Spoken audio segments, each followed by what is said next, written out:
आज हमारा next topic रहेगा ट्रिग्नोमेट्री का कॉम्प्लीमेंट्री एंगल्स। हम ये वर्ड पढ़ चुके हैं ज्योमेट्री में। कॉम्प्लीमेंट्री एंगल्स क्या होते हैं? एंगल्स जिनका सम 90 डिग्री होता है। ये हमको पता है कि वो कॉम्प्लीमेंट्री एंगल्स होते हैं। अब कॉम्प्लीमेंट्री एंगल्स का यूज़ ट्रिग्नोमेट्री में हम कैसे करते हैं उसको हम आज यहाँ डिस्कस करेंगे। कल हमने एक राइट एंगल ट्रायंगल में आपको बताया था कि एक एंगल अगर थीटा है जो कि एक्यूट एंगल है और राइट एंगल में हमें पता है कि ये एंगल 90 डिग्री होता है, तो ये जो थर्ड एंगल होगा ये होगा 90 माइनस थीटा। क्यों होगा? क्योंकि सम ऑफ एंगल्स किसी ट्रायंगल के जो होते हैं वो उनका सम जो है वो इक्वल टू 180 डिग्री होता है। तो अगर आप इसको देखेंगे तो ये कैंसिल आउट होके आपको 180 डिग्री मिल रहा है। तो इन तीनों का सम आपको 180 डिग्री के बराबर आ रहा है। या अगर आप इसको दूसरे तरीके से देखेंगे तो आप इसको 90 प्लस थीटा, अगर ये एंगल हमको नहीं पता है हमने इसको x ले लिया, plus x should be equal to 180 degree. ठीक है, हमको ये x फाइंड करना है। x फाइंड करने के लिए हम क्या करेंगे? 180 में 90 प्लस थीटा को सब्ट्रैक्ट करेंगे। ठीक है, तो ये मेरे पास क्या आ जाएगा?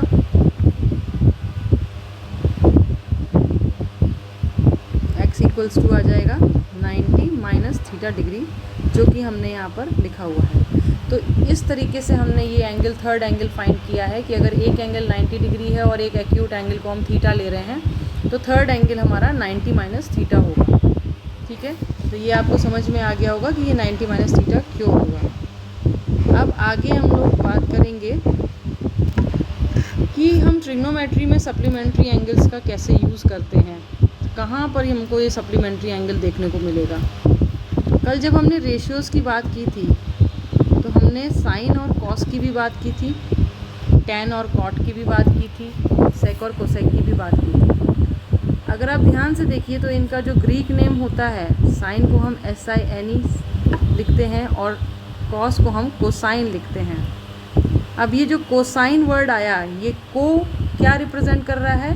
ये रिप्रेजेंट कर रहा है कि ये कोसाइन जो है ये साइन का एक कॉम्प्लीमेंट्री एंगल है। ठीक है, अब वो कैसे है उसको भी समझेंगे। तो कोसाइन नाम जो इसका आया कॉस का, वो इसलिए आया क्योंकि ये कॉस का जो एंगल होता है वो साइन के एंगल्स का कॉम्प्लीमेंट्री एंगल होता है। इसका एक एग्जांपल लेके हम लोग यहाँ डिस्कस करते हैं। कल हमने एक एंगल्स का टेबल भी डिस्कस किया था जिसमें अगर हम साइन 30 डिग्री अगर लेते हैं तो उसकी वैल्यू होती है 1/2, और वहीं अगर हम cos 60 डिग्री की वैल्यू देखते हैं तो वो भी 1/2 होती है। इससे क्या पता चल रहा है? अगर इनके हम एंगल्स का सम करते हैं तो वो क्या आ रहा है? 90 डिग्री। तो इसको हम लिख सकते हैं sine 30 degree is equals to cos 60 degree. अब ये cos 60 डिग्री कहाँ से आया? अगर हम इसको cos 90 माइनस थीटा करके लिखें, ठीक है, तो 90 minus what is equals to sine theta. हम इसको इस तरीके से भी लिख सकते हैं, for any angle of theta of sine is equals to cos 90 minus theta. Clear है? यानी कि अगर हम जो भी यहाँ पर थीटा की वैल्यू लेंगे, अगर हम इसको साइन 60 लेते हैं तो ये किसके बराबर हो जाएगी? cos 90 minus 60, that is equals to cos 30। तो कहने का मतलब ये है कि साइन के जो भी एंगल्स हैं उनका कॉम्प्लीमेंट्री एंगल कॉस में दोनों इक्वल हो जाएंगे। ठीक है, वहीं से हमारा ये फॉर्मूला निकल के आता है cos 90 minus theta equal to sine theta. अब इसमें आप थीटा की कोई भी वैल्यूज़ रखते जाइए और यहाँ पर वो थीटा की वैल्यू रखने पे आपको उसके इक्वलेंट जो भी कॉस की वैल्यूज़ होंगी जो इक्वल होंगी वो आ जाएगी। ये हमने साइन और कॉस के लिए देखा। अब हम इसको अगर हम फर्दर देखते हैं टैन और कॉट के लिए, टैन और कॉट, इसको बोलते हैं ग्रीक में टेंजेंट और कॉट को बोलते हैं cotangent. Again the same thing, ये को आया because cot is a supplementary angle of tan। तो tan का जो भी हम एंगल लेंगे वो बराबर होगा cot 90 माइनस थीटा। जो एंगल हम यहाँ लेंगे वही एंगल यहाँ पर रखेंगे, तो इन दोनों की वैल्यू सेम होगी। अभी हमने ट्रायंगल में डिस्कस किया था आपको कि यहाँ अगर थीटा है तो ये 90 माइनस थीटा होगा। इनका सम जो है 90 के बराबर आ रहा है, थीटा प्लस 90 माइनस थीटा करेंगे तो ये 90 डिग्री के बराबर होगा। तो ये दोनों एंगल्स का सम 90 डिग्री है, मतलब ये दोनों आपस में कॉम्प्लीमेंट्री एंगल्स हो गए। इसी तरीके से अगर हम tan थीटा की जगह 30 डिग्री डाल देते हैं तो यहाँ पर जो कॉट की वैल्यू आएगी 90 minus 30 degree, that would be 60 degree. आप चेक कर लीजिए टेबल में, कॉट 30 होता है 1/√3, ठीक है, और वही वैल्यू हमारी कॉट में 60 डिग्री की भी होती है 1/√3। इस तरीके से tan एंड कॉट भी आपस में कॉम्प्लीमेंट्री एंगल्स बनाते हैं। नेक्स्ट हम लोग लेते हैं अब सेक एंड कोसेक। सेक और कोसेक। सेक का ग्रीक नेम होता है सीकेंट एंड कोसेक का होता है कोसीकेंट। ये कोसीकेंट भी इस सेक का कॉम्प्लीमेंट्री एंगल बनाता है। तो अगर हम सेक थीटा लेंगे तो वो कोसेक 90 माइनस थीटा के बराबर होगा। अब थीटा की कोई भी वैल्यू आप डाल दीजिए, अगर हम यहाँ पर 30 ले लेते हैं तो वो कोसेक 90 माइनस 30 यानी कि 60 डिग्री के बराबर होगा, ठीक है। सेक 30 की वैल्यू क्या होती है 2/√3, और कोसेक 60 की अगर आप वैल्यू देखेंगे तो वो भी 2/√3 होती है। ये कल के टेबल में हमने डिस्कस किया है, अगर आपने उसको रिवाइज़ किया होगा तो आपको ये याद हो गए होंगे। इस तरीके से आप कोई भी वैल्यू थीटा की यहाँ डालेंगे तो वो उसके कॉम्प्लीमेंट्री एंगल कोसेक के बराबर होगी। अगर हम सेक में ले रहे हैं तो वो कोसेक के कॉम्प्लीमेंट्री एंगल के बराबर होगी। अगर हम tan में लेंगे तो कॉट के साथ वो कॉम्प्लीमेंट्री एंगल बनाएगा। अगर हम साइन में लेंगे तो कॉस के साथ वो कॉम्प्लीमेंट्री एंगल बनाएगा। तो ये तो बात हो गई कि ये हमारे रेशियोज कॉम्प्लीमेंट्री एंगल्स के टर्म्स में किस तरीके से रिलेटेड हैं आपस में। अब अभी हमने जो फॉर्मूला आपको बोला sine theta equals to cos 90 minus theta, ये बच्चे रटते हैं इस फॉर्मूले को, ठीक है। अब इस पर जो बेस्ड क्वेश्चन होते हैं उनको करने का बहुत आसान सा ट्रिक होता है, वो भी हम यहाँ डिस्कस करेंगे। हमने जो रेशियोज़ बताए थे कल, उसमें अगर हम ये एक्यूट एंगल थीटा लेते हैं, ये हमारा परपेंडिकुलर होता है। हमने कल डिस्कस किया था एक्यूट एंगल के सामने वाला जो परपेंडिकुलर लाइन है वो परपेंडिकुलर है। जो सबसे बड़ी लाइन होती है राइट एंगल की वो हाइपोटेनस होता है, और एडजेसेंट एंगल्स के साथ जो एडजेसेंट लाइन होती है वो होती है बेस। हम इसको अगर कुछ नाम दे देते हैं, इसको हम सी दे रहे हैं, ये ए है और ये बी है। ये थीटा है तो ये हमको पता है कि ये 90 माइनस थीटा होगा क्योंकि ये 90 डिग्री है। अब इस ट्रायंगल के लिए अगर हम साइन थीटा का रेशियो निकालते हैं तो साइन थीटा क्या होगा परपेंडिकुलर अपॉन हाइपोटेनस। यहाँ पे परपेंडिकुलर की वैल्यू है ए बी और हाइपोटेनस है ए सी, ठीक है। अब आते हैं कॉस की वैल्यू पे। कॉस का अगर रेशियो निकालेंगे तो वो होता है बेस अपॉन हाइपोटेनस। बेस है यहाँ पर बी सी और हाइपोटेनस है ए सी। इन दोनों में आपको एक चीज़ कॉमन दिख रही होगी, ये ए सी। अगर इनको हम AC के टर्म्स में तोड़ दें तो हम इनको इक्वल रख सकते हैं। अच्छा, एक चीज़ और इसमें ऐड करेंगे, अगर हम cos 90 माइनस थीटा को लेते हैं, इस एंगल को हम एक्यूट एंगल की तरह ट्रीट कर रहे हैं। अभी तक हम थीटा निकाल रहे थे साइन में, अब हम cos 90 माइनस थीटा को एज एन एक्यूट एंगल लेके चल रहे हैं, तो उसके लिए हमारा ये चेंज हो जाएगा। इस एंगल के सामने वाली जो लाइन होगी ये हमारा परपेंडिकुलर की तरह वर्क करेगा। सबसे बड़ी लाइन जो है वो हाइपोटेनस यूज़ होगी, और जो इससे एडजेसेंट साइड है वो हमारा बेस का काम करेगा। तो cos 90 माइनस थीटा अगर हम इसको करते हैं तो इसका बेस हो गया ए बी और हाइपोटेनस हो गया ए सी।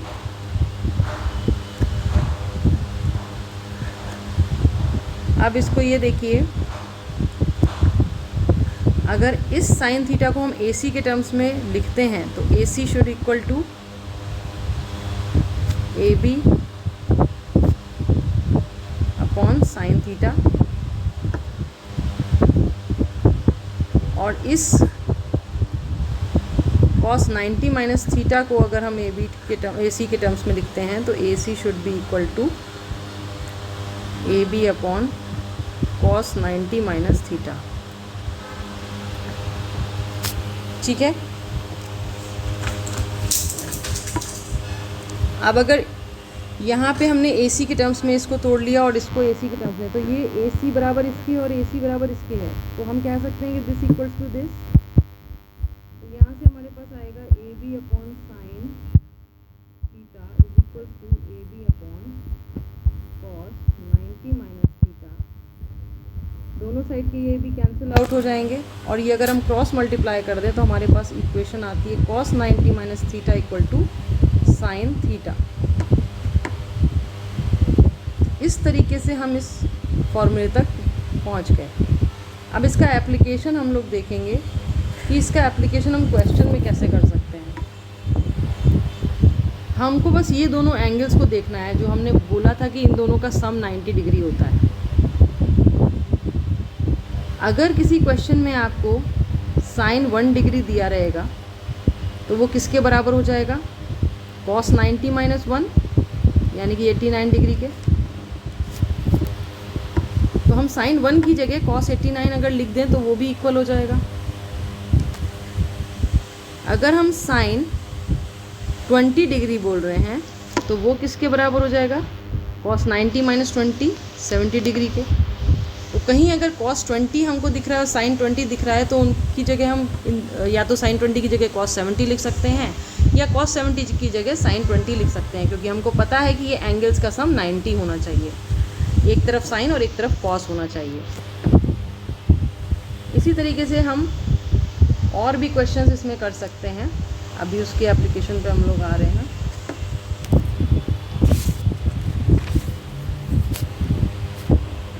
अगर यहाँ पर cos 1 डिग्री लिखा है तो ये बराबर होगा साइन 89 डिग्री के। देख लीजिए सम 90 डिग्री आ रहा है। बस ये ध्यान रखना है कि ये जो cos और साइन है, अगर एक तरफ cos है तो दूसरी तरफ साइन का एंगल होना चाहिए, और वो एंगल जिन एंगल्स का सम इक्वल टू 90 डिग्री हो। इसी तरीके से ये तो cos और साइन की बात हो गई। हमने बताया था tan एंड cot भी कॉम्प्लीमेंट्री होते हैं, तो tan 1 इक्वल्स टू हो जाएगा cot 89 डिग्री के, या अगर हम tan 30 डिग्री ले रहे हैं तो वो cot 60 डिग्री के बराबर होगा। ये हो गया शॉर्टकट इसको लिखने का, इसको सॉल्व करने की हमको ज़रूरत नहीं पड़ी। ऐसे ही अगर हम सेक का कोई एंगल ले रहे हैं 1 डिग्री तो वो कोसेक 89 डिग्री के बराबर होगा, और अगर हम कोसेक 20 डिग्री ले रहे हैं तो वो सेक 70 डिग्री के बराबर हो जाएगा। अब इसमें ध्यान रखने वाली चीज़ क्या है कि साइन और कॉस आपस में कॉम्प्लीमेंट्री एंगल हैं, तो इनके एंगल्स का सम 90 होना चाहिए।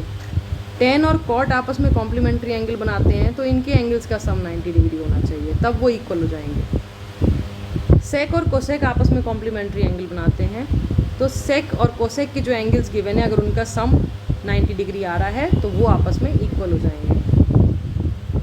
ओके, अब एक क्वेश्चन से हम इसको समझेंगे, इस एप्लीकेशन को, कि हम कैसे यूज़ कर सकते हैं इस एप्लीकेशन को, किस टाइप के क्वेश्चन में ये यूज़ हो सकता है।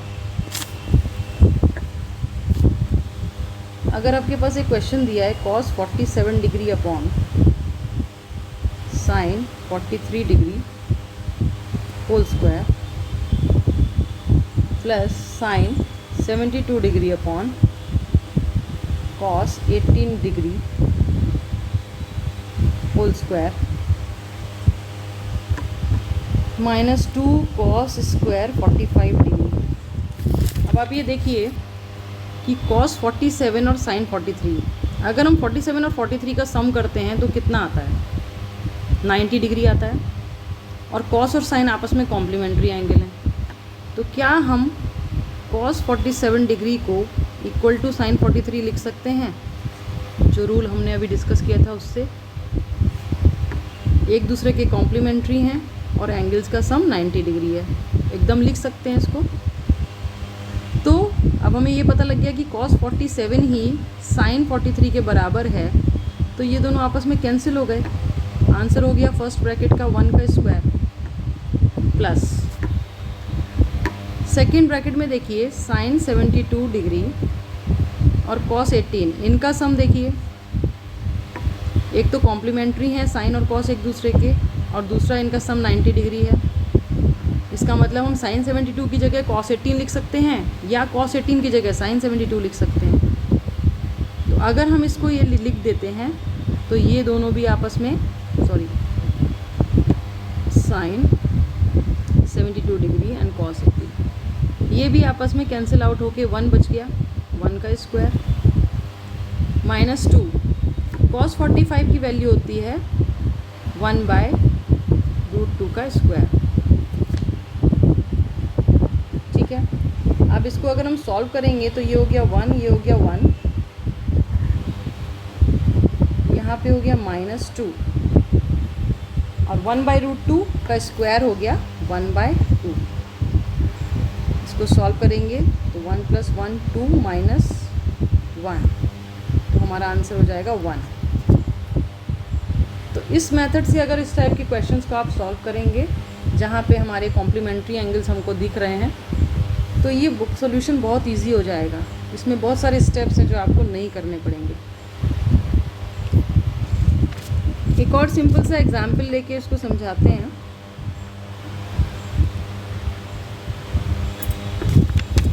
अगर हमारे पास कोसेक 82 डिग्री है, उसमें से हमें सेक 8 डिग्री को माइनस करना है।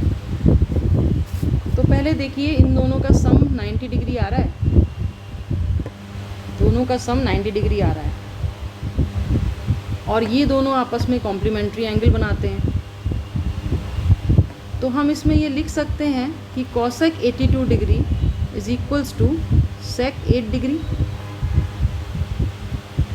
और अगर ये दोनों इक्वल हैं तो जब हम इनको सब्ट्रैक्ट करेंगे तो मेरा आंसर क्या हो जाएगा, 0। केवल क्वेश्चन को देख के हम इसको सॉल्यूशन कर सकते हैं। हमको ये पता होना चाहिए कि ये आपस में कॉम्प्लीमेंट्री हैं और इनका सम 90 डिग्री के बराबर है, और बीच में क्योंकि ये सब्ट्रैक्शन का साइन है और ये दोनों इक्वल हैं, तो अगर इक्वल हैं तो आपस में सब्ट्रैक्ट होके वो आंसर 0 देंगे। Got it? एक एग्जाम्पल और देख लीजिए। अगर हमारे पास सेक 70 डिग्री है और साइन 20 डिग्री है, ठीक है, सेक और साइन ये आपस में कॉम्प्लीमेंट्री नहीं होते हैं, लेकिन अगर सेक का हम इन्वर्स करते हैं जो कि कॉस है, तो वो साइन के साथ कॉम्प्लीमेंट्री एंगल बनाता है। तो हम इसको 1/cos 70 लिख दें इंटू साइन 20 डिग्री। अब हमारे रूल के हिसाब से cos 70 should be equal to sine 20 degree, क्योंकि cos और साइन आपस में कॉम्प्लीमेंट्री एंगल बनाते हैं और इनका सम देखिए 90 डिग्री आ रहा है। तो हम cos 70 की जगह sin 20 लिख सकते हैं और sin 20 की जगह cos 70 लिख सकते हैं। तो अगर ऐसा हम करेंगे तो हमारे क्वेश्चन में अगर हम इसको 1/sin 20 डिग्री लिख देते हैं इंटू साइन 20 डिग्री ऑलरेडी है, तो आंसर शुड बी 1। इस तरीके से इन क्वेश्चंस का सॉल्यूशन बहुत इजी हो जाएगा अगर आप इस नज़रिए से इसको देखें और कॉम्प्लीमेंट्री के हिसाब से इसको सॉल्व करें। आई होप जो आज हमने डिस्कशन किया है वो आपको अच्छा लगा होगा, और अगर ऐसा है तो आप इसको लाइक शेयर कर सकते हैं और हमारे चैनल को भी सब्सक्राइब कर सकते हैं। Thank you so much.